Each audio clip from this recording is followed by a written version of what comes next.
Aleluia, glória a Jesus, louvado seja o nome do nosso Deus poderoso. Aleluia, glória a Deus. Ok, pastora Simone, fica à vontade, tá bom? Deus de glória, aleluia, glória a Deus. Hoje é segunda-feira, 31 de março de 2025. Março está indo embora. Os dias estão sendo abreviados, eis que o Senhor está às portas. O retorno do nosso Senhor Jesus está breve, breve, breve, breve. É um louvor que fala, né? Breve verei meu bom Jesus. Ainda bem que a gente estuda, não é para cantar, né? Porque eu cantando. Gente, uma família de levita e você desafinado, você pensa como é que é, né? Eu tive que parar com força de cantar para não sofrer muito. Uma família de levitas onde você é a única desafinada, mas amém. Deus faz essas coisas. Glória a Deus, pessoal entrando. Vamos orar? Senhor, nesta noite nós louvamos o teu nome por mais esse dia. Queremos agradecer porque o nosso coração, Senhor, está grato pelos milagres, porque o Senhor tem respondido às nossas orações, tem feito milagres no nosso meio. Ah, o Senhor nos deu fôlego de vida no dia de hoje, perdoou os nossos pecados mais uma vez, nos acrescentou mais dias nessa terra para fazer a tua obra. Então, nessa noite, Senhor, eu lhe peço, visita os nossos corações. Espírito Santo, nos dá entendimento da tua palavra nessa noite, que a tua palavra venha como flecha certeira, como ela é, como uma espada que corta dos dois lados, que penetra a divisão da alma e do espírito, onde só o Senhor é capaz de alcançar. Grava com letras de fogo nos nossos neurônios, na nossa alma, no nosso coração, a tua palavra e nos ensina a pôr em prática. Senhor, trabalha de forma individual, de forma coletiva, mas o que nós lhe pedimos faz a tua vontade, Pai. O Senhor é o nosso professor, o Senhor é o nosso Senhor Deus, o Senhor é o nosso consolador, o Senhor é tudo na nossa vida. Nessa noite, Senhor, eu clamo a Ti e te agradeço por cada vida que está aqui conosco, no nome de Jesus, amém. Glória, glória, glória a Jesus. Josué, vem com Josué lutar em Jericó. Josué capítulo 5, abrindo sua Bíblia, prepara sua água. Você que de repente não conseguiu jantar ainda, né? Um cantinho aí, de repente para você comer alguma coisa enquanto estuda. Vou compartilhar com vocês aqui a tela da minha anotação. Essa aqui. Josué capítulo 5. Glória a Deus. Vou aumentar.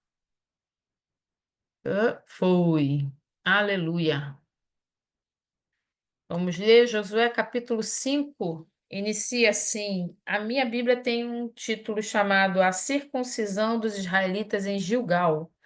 Talvez a sua Bíblia não tenha título, não tem problema, tá bom? Esses títulos que são colocados na Bíblia não estão lá nos primeiros originais, no que foi escrito, tá? Isso aqui foi porque eles colocaram títulos separados por capítulos, por versículos, para facilitar a gente manusear e encontrar. Então, se a sua Bíblia, por algum motivo, não tiver o título, não se preocupe, tá bom? Josué 5, a circuncisão dos israelitas em Gilgal. Diz assim: todos os reis amorreus que habitavam ao oeste do Jordão e todos os reis cananeus que viviam ao longo do litoral souberam como o Senhor tinha secado o Jordão diante dos israelitas até que tivéssemos atravessado. Por isso, desanimaram-se e perderam a coragem de enfrentar os israelitas. Vamos ler só o versículo 1 por enquanto. Nesse versículo 1 a gente já tem algumas informações, tá? Eu quero que você traga à sua memória que o povo de Deus atravessou o Jordão em terra seca, parecido com o que aconteceu na abertura do Mar Vermelho, e agora o povo já está do outro lado se preparando para avançar e tomar Jericó. Pensa, todo mundo já preparado. A gente viu na semana passada que as duas tribos e meia que também atravessaram, elas estavam assim, meio que com sangue nos olhos, que a gente fala, né?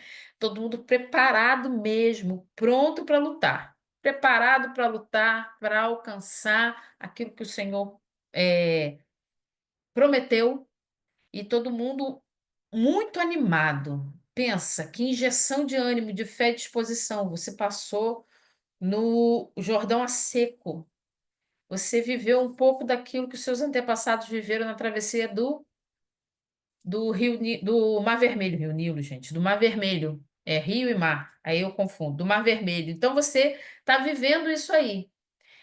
Eu imagino que cheio dessa empolgação, dessa fé que o Senhor injetou com esse milagre, a gente quer logo partir para dentro. Vamos alcançar, vamos que vamos aproveitar que a gente está animado para a gente poder atacar e tomar Jericó. Mas lembra que o Senhor vai dando as orientações passo a passo, e a cada obediência a gente recebe uma nova ordem. Dá mais outro passo de obediência, recebemos uma nova ordem. Outro passo de obediência, mais uma nova ordem. A gente viu que assim é nos dias de hoje também conosco. O que que acontece aqui?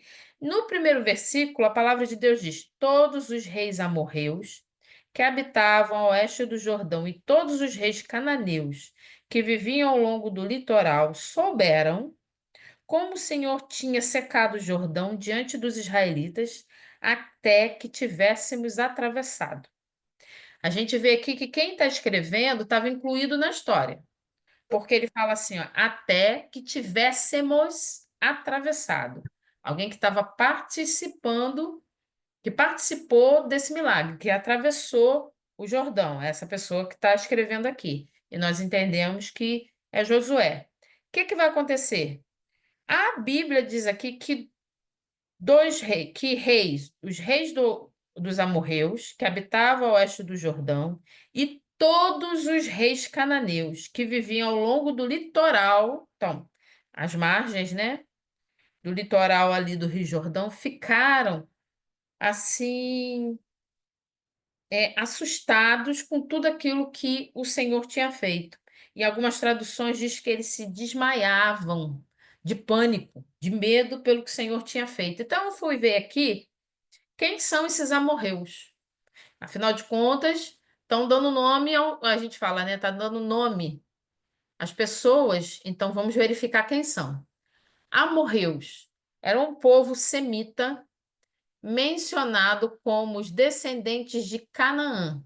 Vamos ver? Abre a sua Bíblia lá em Gênesis capítulo 10. Você está em Josué, marca aí Josué, faz igual estou fazendo aqui, procurando o marcador, marca a sua Bíblia aí em Josué e vai lá para Gênesis 10. Vamos ver quem são, se a Bíblia fala, né, sobre esse pessoal aí chamado amorreus. Gênesis 10,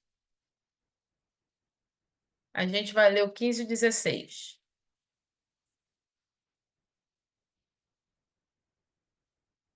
Gênesis 10, 15 até o 16 diz assim: Canaã gerou Sidom, seu filho mais velho, e Et, como também os jebuseus, os amorreus, os girgazeus. Então, aqui a Bíblia está falando sobre os amorreus já lá no Gênesis. Você está em Gênesis 10, vai para Gênesis 14. Um pouquinho mais à frente. Gênesis 14, versículo 7. Depois voltaram e foram para Emispate, que é Cádiz, e conquistaram todo o território dos amalequitas e dos amorreus que viviam em Hazazon Tamar. Então a gente vê aqui que os amorreus já eram história antiga, tá? Já é falado desde o Gênesis. Você está em Gênesis 14, vai para Gênesis 15, versículo 16. Diz assim, ó, na quarta geração, os seus descendentes voltarão para cá, porque a maldade dos amorreus ainda não atingiu a medida completa. Eu queria fazer uma observação nessa passagem aqui. Esse capítulo 15 de Gênesis, Deus faz aliança com Abraão. E Deus conta para Abraão que a sua descendência ficaria um tempo escravo, tá? Ficaria escravo por bastante tempo. Mas, ao mesmo tempo, o Senhor afirma que iria livrar o povo da escravidão. Só que lembra que o nosso Deus não faz as coisas assim avulso, atirando aqui, hoje eu resolvi matar meia dúzia, agora eu vou abrir uma aqui, eu não tinha nada para fazer e peguei antipatia com os amorreus, agora eu estou gostando dos cananeus. Não, nosso Deus, ele não é um Deus que tem temperamento. Muda de temperamento, muda de ideia, de posição. Uma hora ele acha que é uma coisa, outra hora acha que é outra. Não é isso. Então, tudo que o nosso Deus faz, ele faz muito bem colocado, de forma muito organizada, da forma que ele quer fazer para que aconteça conforme a vontade dele. Por isso, é bom a gente trazer essa memória, porque a gente começa a entender que Deus não perde o controle de nada. Mesmo que a gente olhe assim, tá tudo um caos. Você está olhando assim, tá tudo sem sentido, parece que nada está se conectando.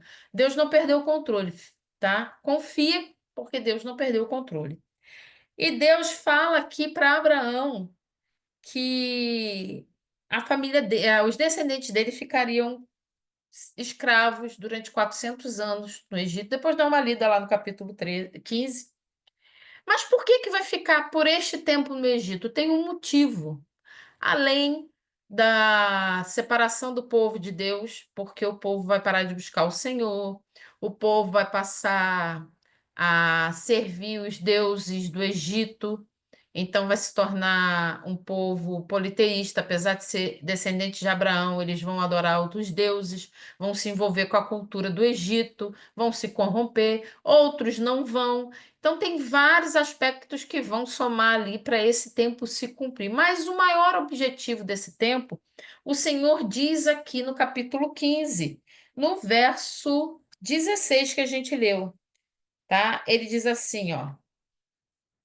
Na quarta geração, e nós entendemos que nessa época cada geração era em torno de 100 anos. Então, quarta geração, 400 anos. Os seus descendentes voltarão para cá.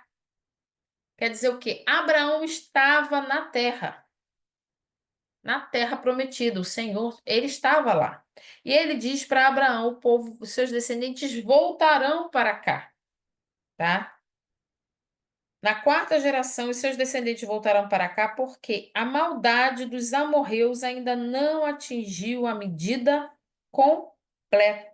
O que quer dizer isso? O Senhor tinha dado tempo aos amorreus para se arrependerem. O Senhor foi dando tempo a tempo, aguardando até que a maldade chegasse no limite. O que que vai acontecer? O Senhor vai cumprir a promessa que ele fez a Abraão, mas vai também usar o povo, tá? Toda essa situação para cumprir a vontade dele de justiça, porque os amorreus não vão se arrepender. Por que que fica 4 gerações aguardando? 400 anos aguardando? Porque o nosso Deus, ele é longânimo e misericordioso. Ele está dando tempo aos amorreus para que se arrependessem. Como isso não acontece, o que que vai acontecer?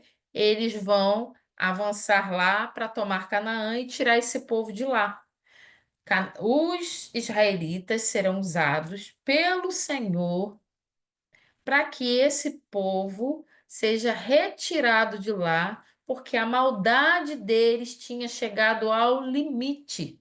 O Senhor vai dar tempo, mas vai chegar uma hora que vai ter o limite. Então vai se cumprir o que o Senhor prometeu a Abraão aqui, tá? Por isso que eles vão ficaram em torno de 400 anos, pelas contas dá 430 anos. Então, é por isso. A gente vai ver que Deus vai usar o seu povo como instrumento de justiça, instrumento de misericórdia, instrumento de salvação, instrumento para libertação, mas também muitas vezes muitos vão morrer porque não vão se arrepender. O que que a gente tem que entender sobre isso? Nosso Deus é um Deus justo e tem tudo na sua mão, no seu controle. Ele não vai atirando de qualquer forma. Eu peguei uma antipatia com os amorreus e agora quero matar todos eles. Não é assim que funciona. O Senhor vai dar tempo. Mas a gente precisa entender que o nosso Deus também é justo. Quando a gente estudou Êxodo, Gênesis e Êxodo, a gente falou sobre a justiça de Deus. A justiça de Deus não é como a justiça humana. Nós sempre tendemos para um lado. Não, não adianta. A Bíblia fala que não existe nenhum justo, nenhum sequer, porque nós tendemos sempre para um lado. Por mais que a gente tente ser correto, a gente vai puxar para um lado ou para o outro. O nosso Deus, ele não é assim. Ele é por isso que ele tem uma justiça perfeita, porque ele é perfeito, ele é santo. Ok? Vamos lá. Volta lá para Josué 5. Aí ele diz assim, ó: todos os reis amorreus, então é hora de retirar esse povo. Passou-se o tempo que o Senhor tinha dado, tá?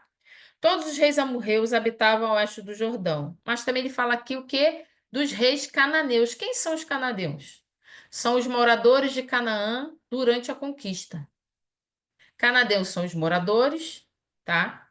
E tem os reis cananeus e os reis amorreus que estavam ali. Quando eles recebem a notícia do que está acontecendo, eles vão ficar apavorados. O coração deles vai desmaiar de desespero. E olha que nem começaram a lutar. Só correu a notícia dos milagres que Deus foi fazendo com o povo, até o povo chegar onde tinha que chegar. A libertação do povo do Egito, a abertura do Mar Vermelho, agora o Jordão para de correr, é maná chovendo do céu, e o Senhor, com os milagres dele, ele já vai fazendo com que os inimigos fiquem desesperados. Eles nem começaram a lutar, tá? Vamos lá. Versículo 2. Naquela ocasião, o Senhor disse a Josué: faça facas de pedra e circuncide os israelitas. Josué fez facas de pedra e circuncidou os israelitas em Gibeate Aralote. Vamos lá, lembra que eu falei para a gente trazer? A gente está lá no meio, tá? Você faz parte do povo ali, você está no meio desse pessoal que atravessou o Jordão, você tem uma família, você está animado, vamos alcançar, vamos avançar, é agora de pegar e conquistar Jericó. A promessa do Senhor que o Senhor fez a Abraão vai acontecer. Acabou as 4 gerações, o relógio de Deus se findou, é a hora da justiça e nós estamos aqui, todo mundo animado. Ao invés de Deus chegar e mandar o povo avançar e aproveitar todo essa adrenalina e essa injeção de fé que foi dada por tudo que eles viram, por todos os milagres que viram, ao invés do Senhor falar assim, avança e conquista, olha a ordem que Deus dá. Manda que Josué circuncide todos os homens de Israel. Vai mandar que ele faça facas de pedra e circuncide os israelitas. Na lógica humana, isso seria uma burrada, tá? Por quê? Não sei se todos sabem o que é uma circuncisão. Circuncisão é o ato de cortar a pele do prepúcio do órgão genital masculino, que hoje é feito também muitas vezes quando a criança é bebezinho, né? Mas isso aí que foi feito, o Senhor manda que seja feito porque isso tinha sido um sinal da aliança de Deus entre Deus e Abraão. O Senhor dá essa ordem. Eles precisavam fazer isso. Quer ver, ó? Vai lá para Gênesis 17. Continua marcando aí Josué na sua Bíblia, tá? A gente vai voltar. Gênesis 17, 10.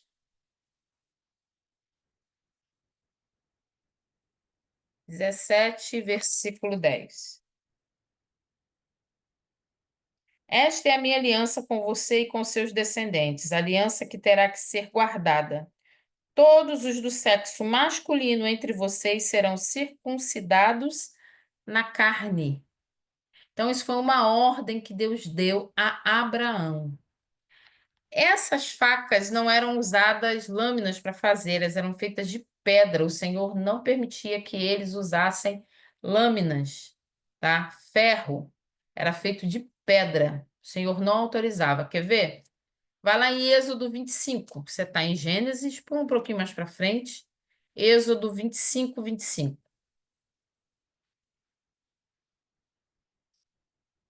Êxodo capítulo 25, versículo 25. Isso é tudo Antigo Testamento, pertinho de Josué, onde você está. Faça também ao seu redor, uma borda com a largura de 4. Estou lendo 25. Êxodo 25. Anotei certo? Faça também ao seu redor uma borda com a largura de 4 dedos e uma moldura de ouro para essa borda. Não, isso está anotado errado. Isso aqui é a mesa dos utensílios. Vamos ver se eu acho aqui em Deuteronômio.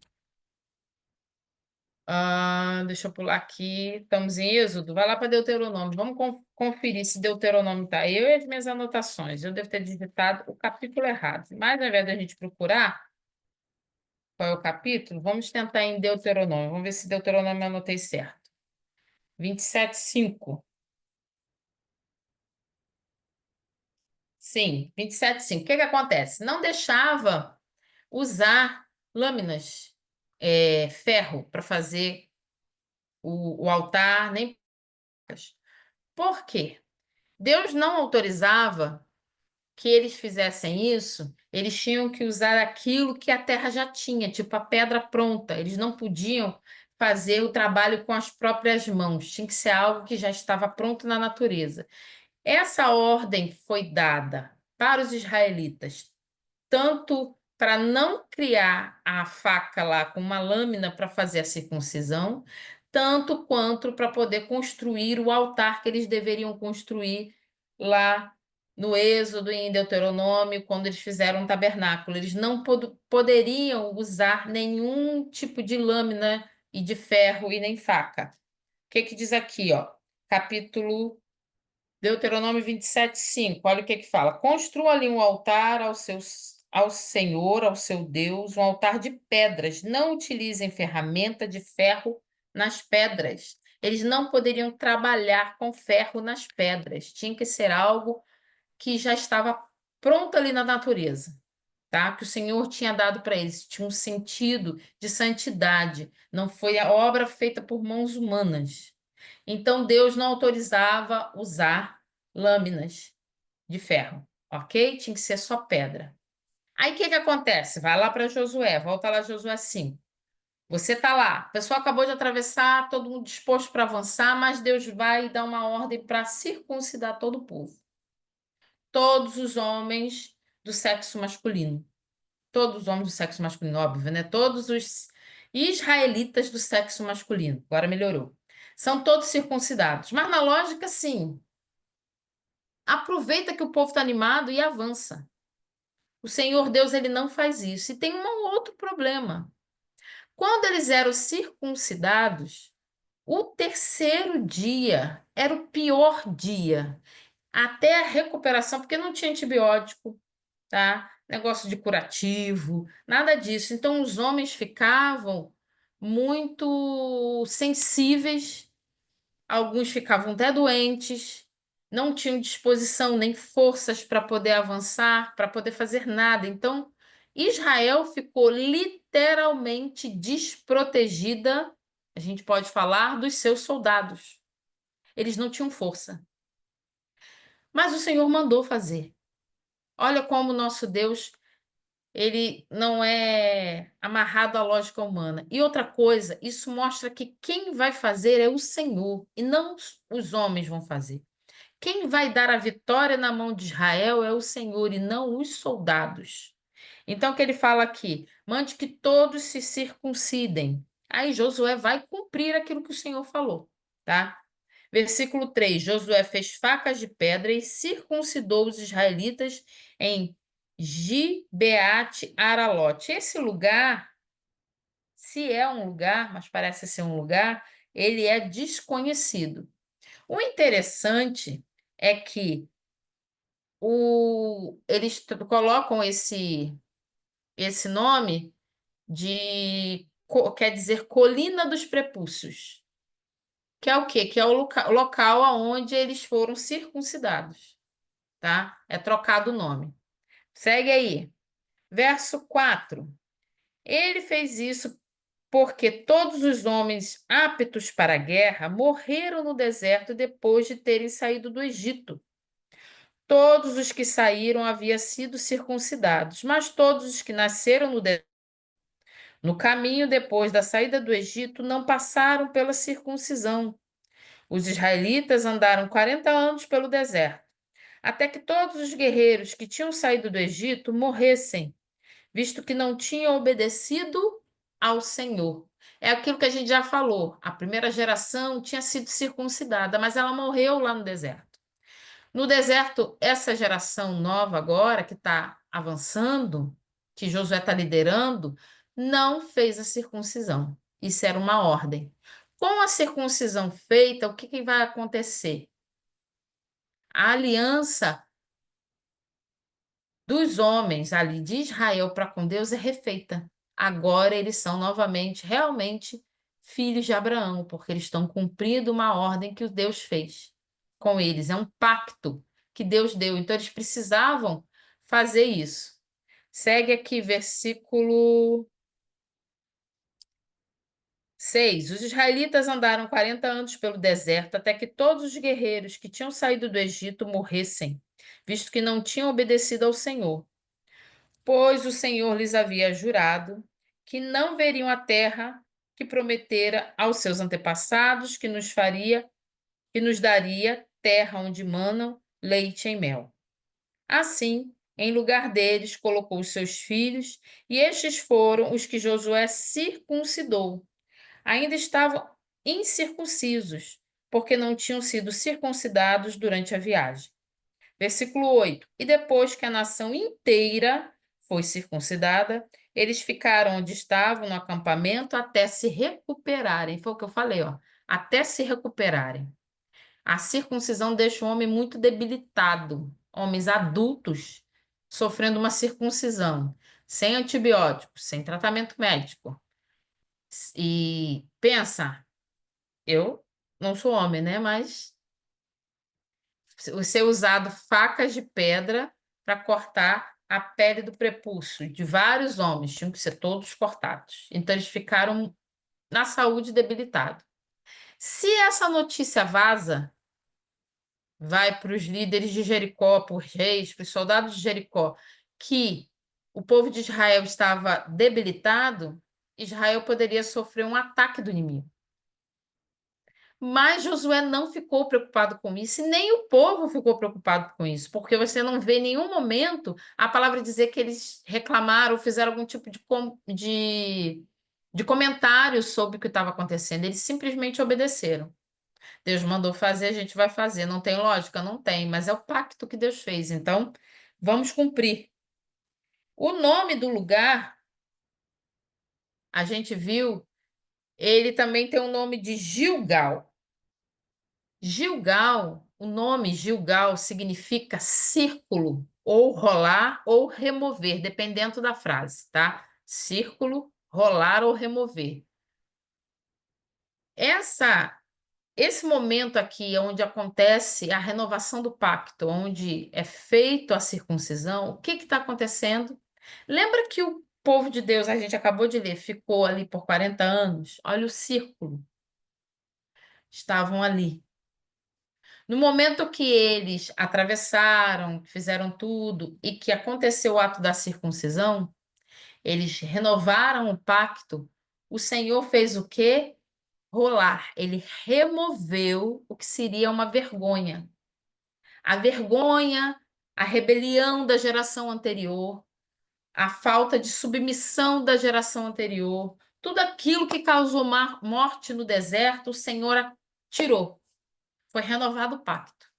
Então, eles usam até um trocadilho no significado do nome, porque Gilgal pode significar círculo, rolar ou remover. Então, 40 anos andando no mesmo lugar, como andando em círculos. Só que na hora que muda a geração, é feito um novo pacto, o Senhor quebra esse ciclo vicioso, remove toda a vergonha, remove todo o resultado da rebelião dos antepassados, destrói tudo, porque os pais deles tinham ficado presos no deserto. Agora esse povo está vivendo um novo tempo. Então, isso é o iniciar de um novo tempo, é o pacto novamente que eles estão refazendo entre eles e o Senhor. Estão tirando, o Senhor está removendo aquela humilhação da desobediência e da murmuração. Segue aí com a sua Bíblia. Versículo 9. Então o Senhor disse a Josué: Hoje, olha aqui, removi de vocês a humilhação sofrida no Egito. Por isso, até hoje, o lugar se chama Gilgal. Então o Senhor removeu a vergonha da desobediência, de viver preso sempre no mesmo lugar, no mesmo lugar, no mesmo lugar, no mesmo lugar. Às vezes a gente está num ciclo vicioso de pecado, num ciclo vicioso de desobediência. É hora de renovar o pacto, é hora de procurar obedecer, é hora de se arrepender, para que esse ciclo do deserto seja quebrado, toda humilhação seja retirada, o pacto refeito com o Senhor e Ele levar você a viver aquilo que o Senhor preparou. Então é hora de remover o tempo da vergonha, de renovar o pacto com o Senhor. E o lugar passou a se chamar Gilgal. Versículo 10. Na tarde do 14º dia do mês, enquanto estavam acampados em Gilgal, na planície de Jericó, os israelitas celebraram a Páscoa. Coisa linda, gente. Deus faz tudo certinho. Atravessou, era hora de avançar. Não, não, não, não, não, não, não, não, não. Se acalma, senta aí. Tem que acertar umas coisas ainda. Não é assim que faz, não é assim que faz, não. Primeiro, tem que renovar o pacto. Renovou o pacto? Agora é hora de celebrar a Páscoa. O Senhor tinha dado uma ordem a eles que eles não poderiam entrar na terra sem celebrar a Páscoa. Então, eles vão precisar celebrar a Páscoa antes de entrar. Acho que se não foi na segunda passada, foi na outra, nós falamos que tudo se encaixou. O dia para eles chegarem perto do Jordão, a gente sabe que nesse dia eles estavam escolhendo qual era o cordeiro, separando o cordeiro para o sacrifício. Então eles já estavam com tudo pronto para celebrar a Páscoa antes de atravessar o Jordão. Atravessou o Jordão, já está com tudo que precisava. É hora de celebrar a Páscoa. Eles haviam recebido uma ordem. Chegou na terra, celebra a Páscoa. Vai lá em Êxodo 13. Volta a sua Bíblia. Deixa marcado Josué. Êxodo 13, versículo 5. Diz o seguinte: quando o Senhor os fizer entrar na terra dos cananeus, dos hititas, dos amorreus, e dos heveus e dos jebuseus, terra que ele jurou aos seus antepassados que daria a vocês, terra onde mana leite e mel, vocês deverão celebrar esta cerimônia neste mesmo mês. Que cerimônia? A cerimônia da Páscoa. E a gente olha aqui que Moisés está dizendo o nome dos reis que estariam, das pessoas que estariam ali naquele lugar. E é citado aqui os amorreus e os cananeus que a gente viu antes. Então, o que que eles estão fazendo ali? Eles estão fazendo exatamente o que Deus mandou. Observe que tá dando tudo certinho, tá vendo? Deus mandou fazer, eu vou lá e obedeço. Mandou circuncidar? Não tem sentido? Não, mas a gente vai fazer. É pacto. Vamos renovar o pacto, vamos tirar a vergonha. Todo mundo tirou a vergonha, agora vamos celebrar a Páscoa do Senhor. Vamos nos lembrar que o Senhor nos tirou nossos antepassados lá do Egito, lá do tempo da escravidão. E eles cumprem exatamente o que Deus mandou. Isso é lindo demais, porque a obediência vai gerando milagre. Obediência vai gerando milagre. Segue na sua Bíblia. Versículo 11. No dia seguinte ao da Páscoa, nesse mesmo dia, eles comeram pães sem fermento e grãos de trigo tostados, produtos daquela terra. Um dia depois de comerem do produto da terra, o maná cessou. Já não havia maná para os israelitas, e naquele mesmo ano eles comeram do fruto da terra de Canaã. Primeiro ponto. Talvez a sua Bíblia esteja pães ázimos. Pães ázimo, tá? Talvez não esteja pão sem fermento. Pão ázimo quer dizer que esse pão é feito sem fermento. Por quê? Foi uma ordem que o Senhor deu, que o pão utilizado na Páscoa não poderia ter fermento. O pão simboliza o pecado, tá? Então eles não poderiam usar pão com fermento, pão comum. Chegando ali, eles celebram a Páscoa, né? Tem celebração do pão ázimo. Eles comem o pão sem fermento, celebram a Páscoa, comem grãos de trigo tostados, que já começam a comer aquilo que a terra estava produzindo. Preste atenção. Eles chegaram na terra e a terra já tinha o que oferecer para eles. Eles já tinham frutos da terra para comer. Eles não precisavam estar cheios de mantimento na sua bagagem para comer até conseguir procurar o que se alimentar, porque até o Senhor tinha dado uma ordem para eles em todo esse tempo que eles receberam o maná, que eles não poderiam guardar o maná para o dia seguinte, porque ele estragava. Tinha que confiar que Deus ia mandar o maná no dia seguinte. E no outro dia, e no outro dia. Não podia. Chovia maná do céu, eles se alimentavam e não podia pegar para sobrar e guardar para o dia. Vai que amanhã não chove maná, né? Não, não podia fazer isso. Então, eles não tinham reserva de alimento. Mas chegam lá no momento em que a terra tem o que oferecer. A terra tá. O Senhor não leva a gente para uma terra prometida para morrer, passar fome. O Senhor não nos leva para o lugar onde Ele preparou para a gente ser consumido e destruído, nem por inimigo, nem pelo tempo, nem por falta de comida, nem por nada. O Senhor preparou tudo. E eles comem dos grãos. Eles recolhem os grãos, tostam eles e comem, foi produzido ali na terra. Olha que coisa, alguém plantou e não colheu, mas eles chegaram para colher. Eles estão colhendo o que não plantaram. O Senhor preparou a terra e eles estão colhendo o que não plantaram.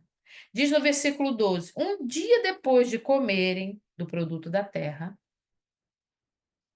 o maná cessou. Eu tenho marcado porque eu acho isso tão lindo. Tudo muito certinho.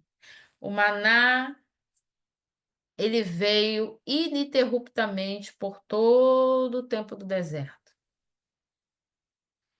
A palavra de Deus diz que as roupas não envelheceram enquanto eles estavam no deserto, não passaram fome, não passaram sede, apesar de toda a murmuração, toda a rebeldia, toda a reclamação, o Senhor proveu todo o tempo.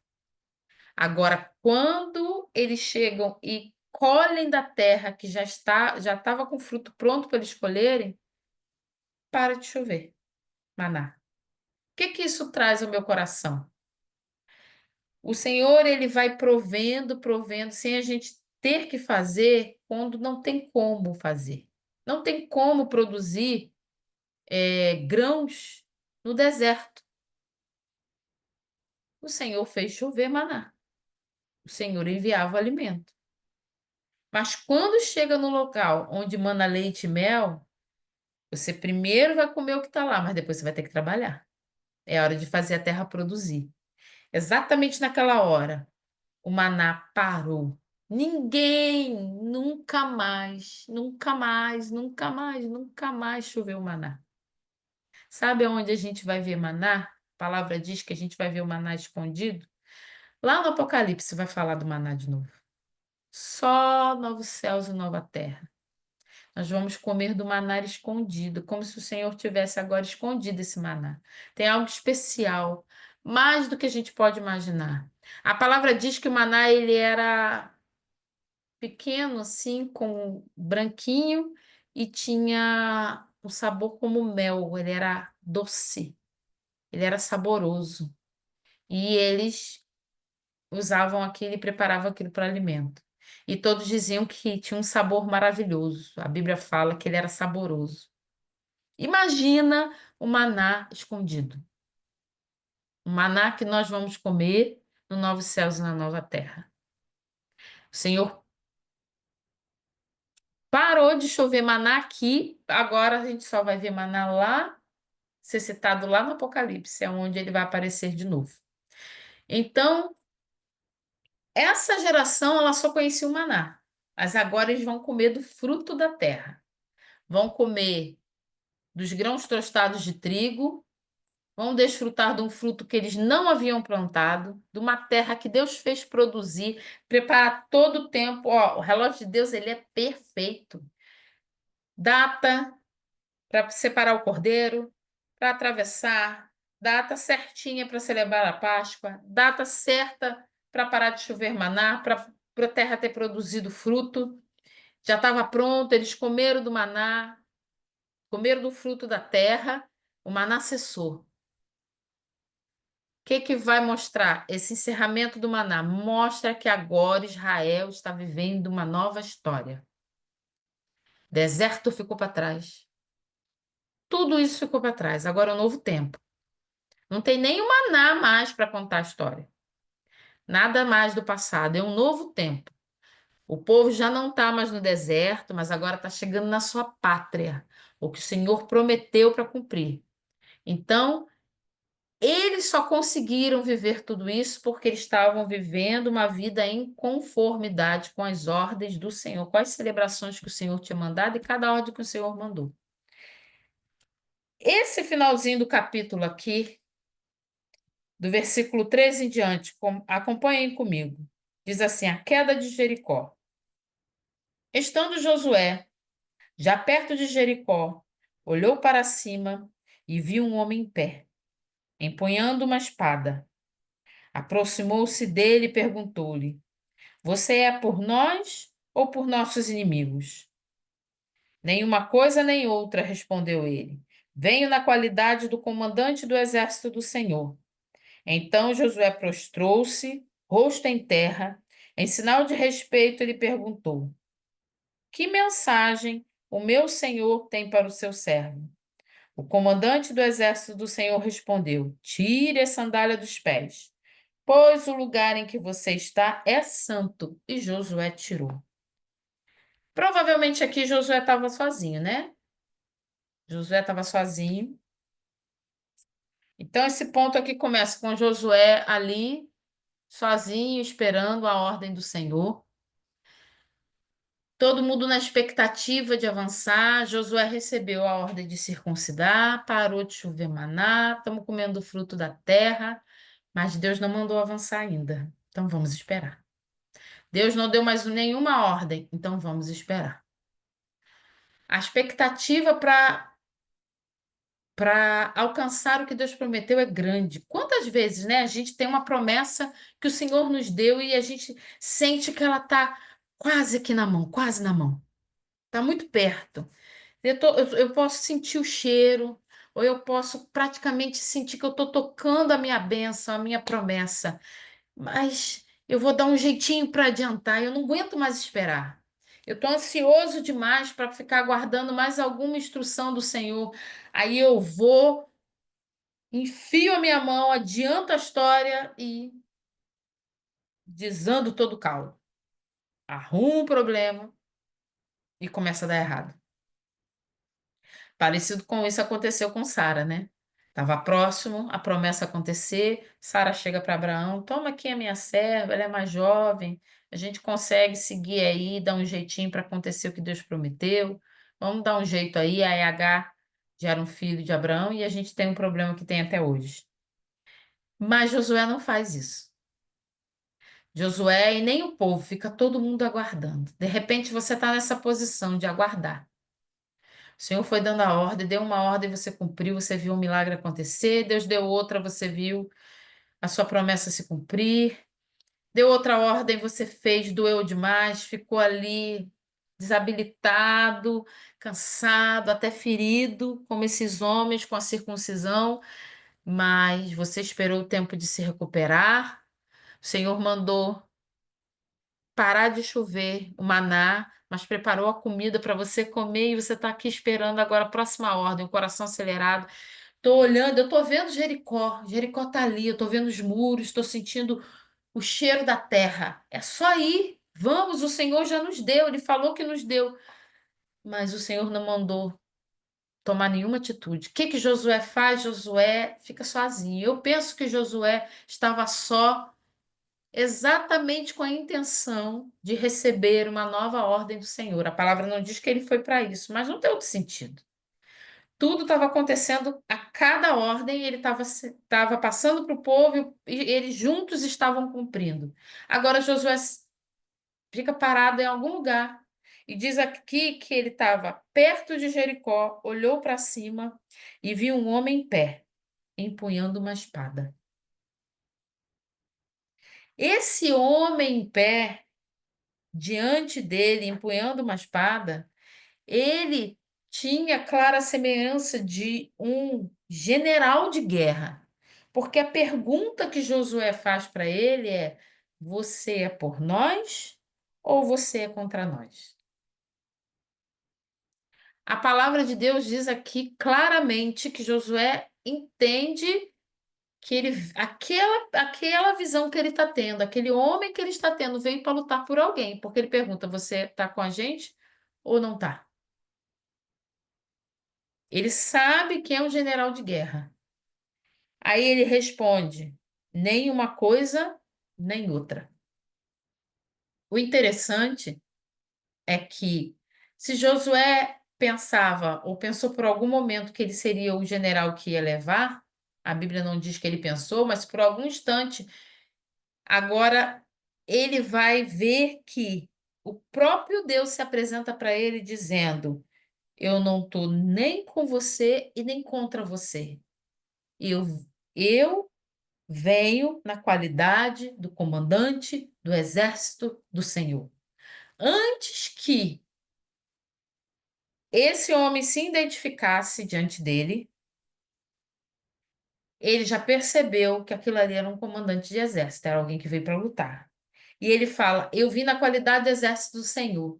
Quando ele fala que veio da qualidade do exército do Senhor, ele está deixando claro para Josué: não são as suas intenções e nem os seus desejos, nem a vontade de Israel, e nem por causa do povo que eu vim.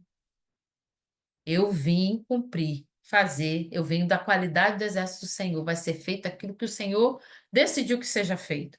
Não é o que outra pessoa quer e não é o que ninguém quer. O que que vai acontecer? Então Josué prostra-se, o rosto em terra, em sinal de respeito, e lhe perguntou: que mensagem o meu senhor tem para seu servo? Uma coisa interessante, Josué se prostra. No momento que Josué se prostra, esse comandante do exército em nenhum momento diz para Josué assim: se levanta, não se prostre diante de mim, porque eu sou como você. De cara aqui, a gente tem um sinal bem claro de que esse comandante do exército é o próprio Senhor se apresentando para Josué, porque ele recebeu o que Josué fez, ele recebeu a adoração de Josué. Ninguém se prostrava diante de alguém se não fosse para adorar, não fosse uma reverência de adoração, e ele recebe essa adoração. E mais à frente, olha o que a palavra diz.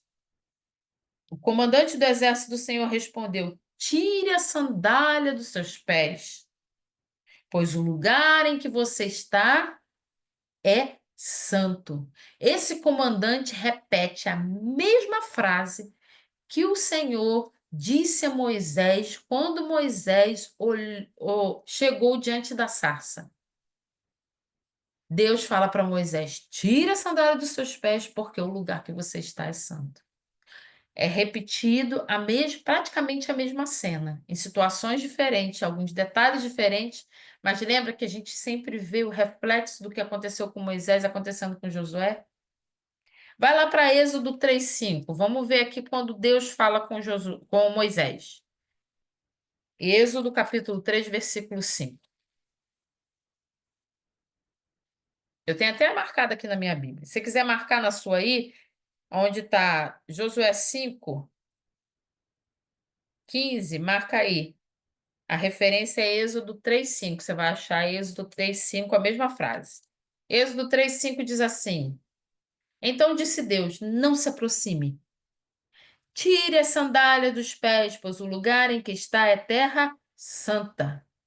E disse ainda: Eu sou o Deus do seu pai, o Deus de Abraão, o Deus de Isaque, o Deus de Jacó. Então Moisés cobriu o rosto, pois teve medo de olhar para Deus.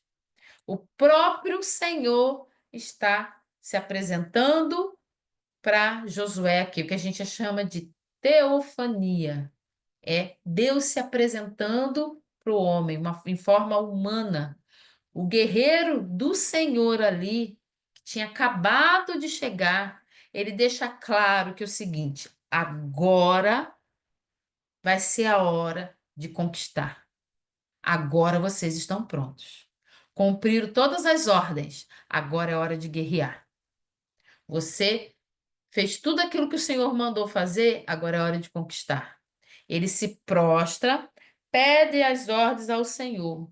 Mas antes que esse comandante desse qualquer ordem, ele fala assim: Olha, tira a sandália dos seus pés, porque o lugar que você está é santo. A primeira ordem não é assim, olha, você vai pegar, vai fazer separar os soldados, os homens, vai fazer batalhões de guerra, ou vai já preparar os sacerdotes para carregar a arca e vocês vão dar a volta em Jericó tantas e tantas vezes. Não. A primeira ordem que ele dá é o seguinte: se atenta, que o lugar ficou santo. O lugar é santo. Não é porque o lugar em si é santo, o lugar se tornou santo porque o próprio Deus estava ali. Quando Deus está, nós temos que entender, nos prostrar, ter entendimento, reconhecer aonde o Senhor está se torna um lugar santo porque Ele é santo. A primeira ordem que Josué recebe do comandante do exército do Senhor é o seguinte: tira a sandália do seu pé, porque você está pisando em lugar santo. Porque onde o Senhor está, o lugar é santo. Quantas vezes a gente vai para a igreja e a gente não tem um pingo de comportamento, de respeito, de santidade? Porque o templo é santo? Não, porque o Espírito Santo está se movendo. Quantas vezes o Espírito Santo está se movendo, fazendo tanta coisa no meio de nós durante o culto e a gente está desperto, sem nenhum tipo de reverência. Tirar a sandália dos pés mostra reverência no lugar santo, onde Deus está. Quantas vezes continuam no celular, conversando, rindo, sabe, sei lá de quê, ou então dormindo, pensando em ontem ou no amanhã, ou nos problemas, porque perdemos a reverência diante da presença de Deus.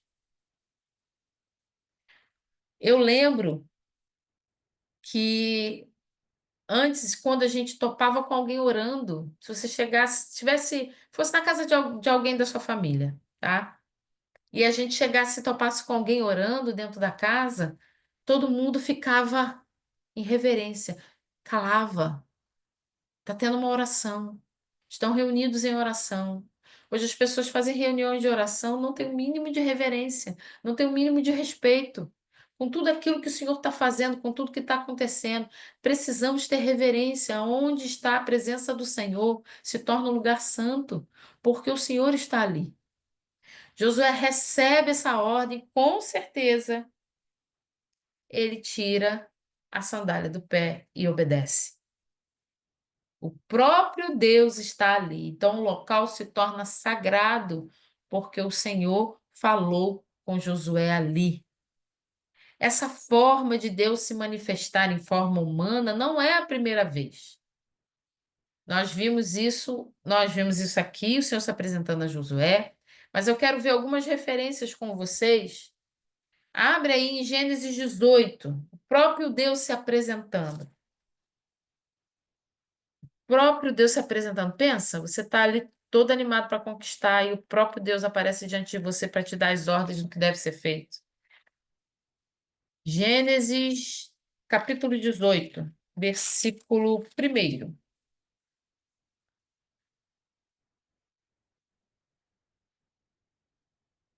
18, primeiro diz assim: O Senhor apareceu a Abraão perto dos carvalhos de Manre, quando ele estava sentado à entrada da sua tenda na hora mais quente do dia.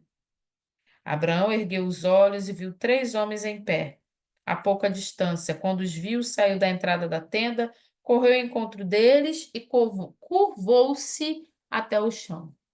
Ele teve a mesma atitude que Josué. Pensa o Senhor indo te encontrar na sua casa.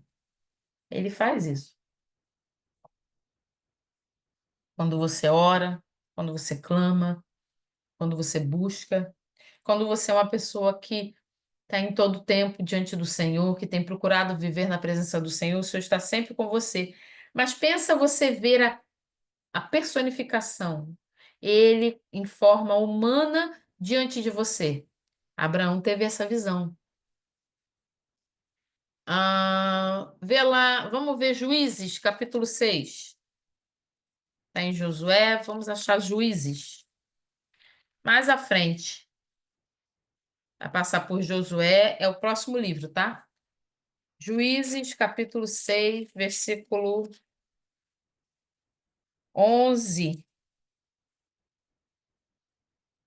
Juízes 6:11 diz assim: Então o anjo do Senhor veio e sentou-se sobre a grande árvore de Ofra, que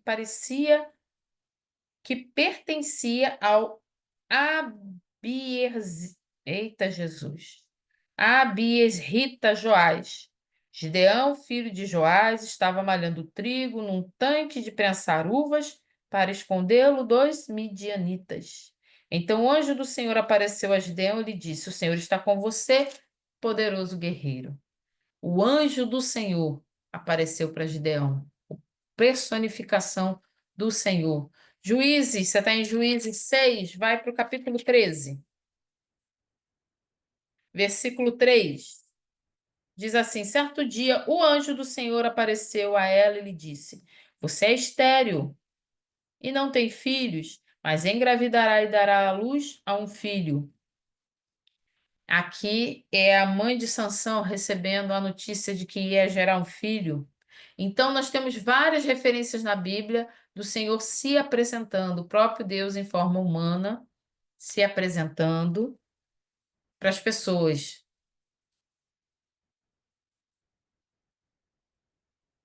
O que que acontece? Provavelmente hoje em dia Deus não vai aparecer para você em forma humana. Assim, pode acontecer? Pode, mas geralmente hoje já não acontece, né?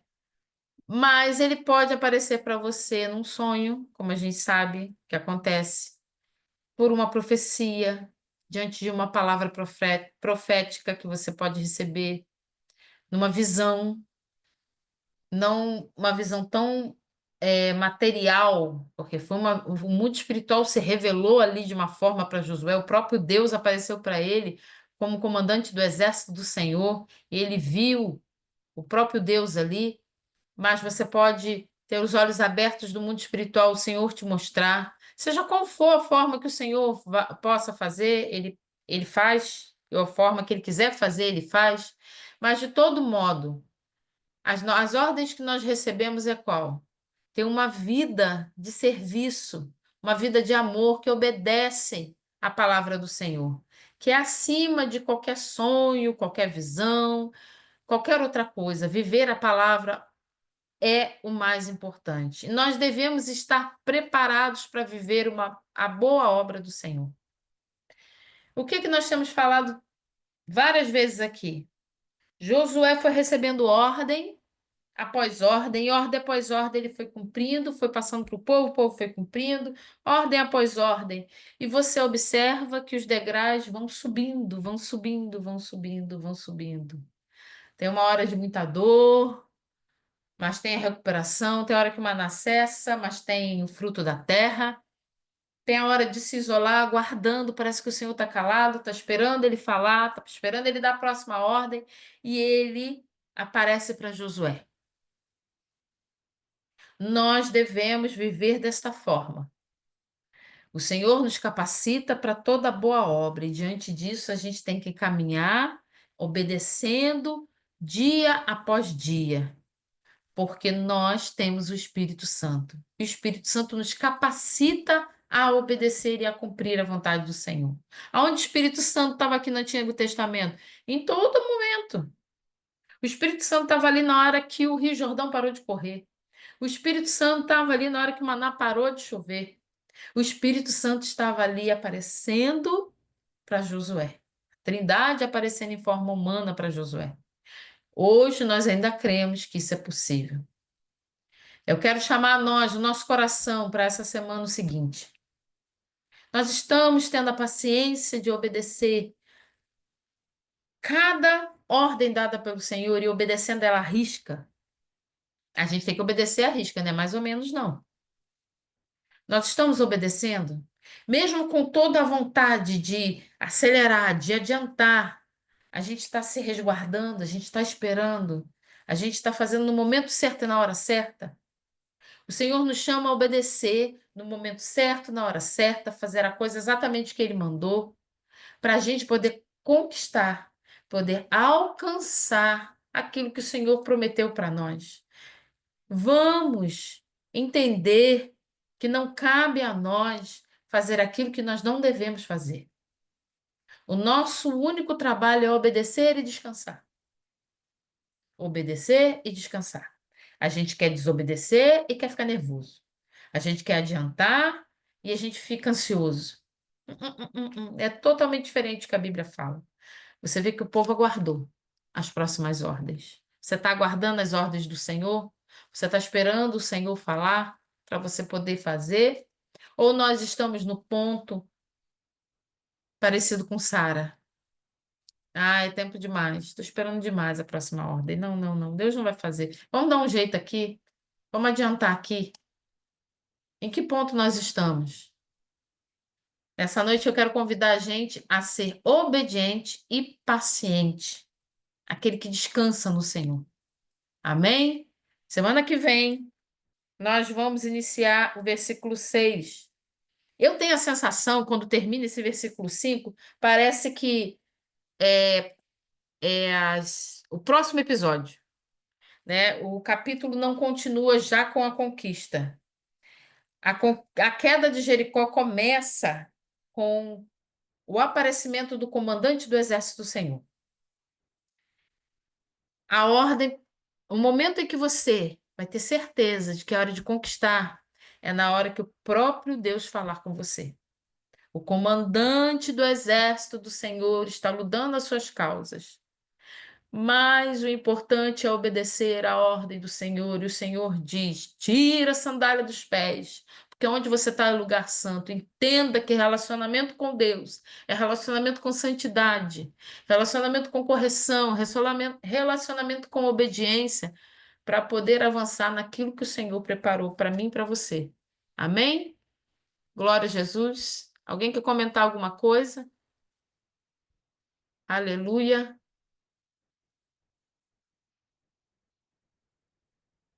Glória a Deus. Amém. Glória a Jesus. Vamos orar? Aleluia. Glória a Deus, Samira. Samira botou que está impactada. Louvado seja o nome do Senhor. Aleluia. Glória a Deus. Nós estamos impactados. Eu fico tentando imaginar o tamanho desse comandante do exército. Eu fico pensando na hora que esse comandante do exército chegou, o chão deve ter estremecido. Josué ainda teve a coragem de perguntar: de que lado você está? Ele demorou a entender que era o próprio Deus. Às vezes a gente demora a entender que é o próprio Deus falando, né? Às vezes a gente demora. Vamos orar? Senhor, nessa noite eu quero lhe agradecer pela tua palavra, pela vida de cada um que está aqui nessa noite, pelos aqueles que ainda vão ouvir. Pai, coloca no nosso coração uma obediência que é paciente, uma obediência que é confiante. Uma obediência, Senhor, que caminha passo a passo conforme as suas ordens. Não nos deixa, Senhor, olhar nem para a direita e nem para a esquerda. Não nos deixa, Senhor, colocar o nosso jeito, nosso jeitinho, a nossa forma. Não, seria melhor se a gente já avançasse, ou seria melhor não fazer. Pai, não nos deixa ser assim. Espírito Santo nos convence, nos mostra, nos faz obedientes. Não tem como errar, não tem como dar errado se somos obedientes.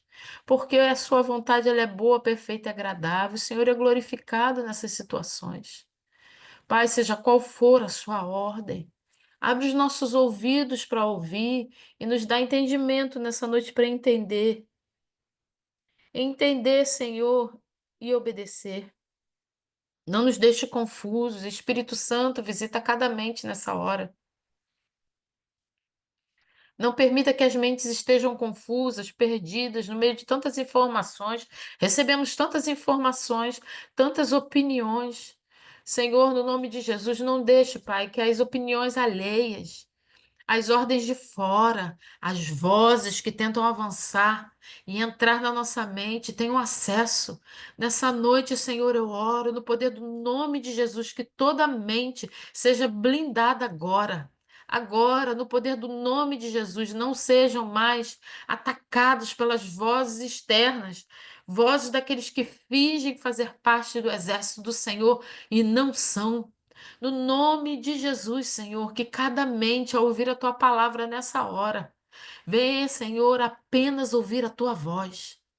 Que nenhuma ordem contrária de exército inimigo seja mais alta, seja mais audível do que a sua voz. Pai, nos faz olhar para ti, tirar a sandália dos pés, nos prostrar diante da tua presença e ter reverência diante da tua santidade, porque onde o Senhor está, algo extraordinário acontece. Temos nos buscado a Ti e nos santificado. Faz a Tua vontade, Senhor, eis-nos aqui. Eu clamo, Senhor, e glorifico o Teu nome, porque eu sei que o Senhor tem feito grandes coisas no meio do Teu povo e ainda fará. No nome de Jesus te agradecemos, Pai. Amém. Glória a Deus.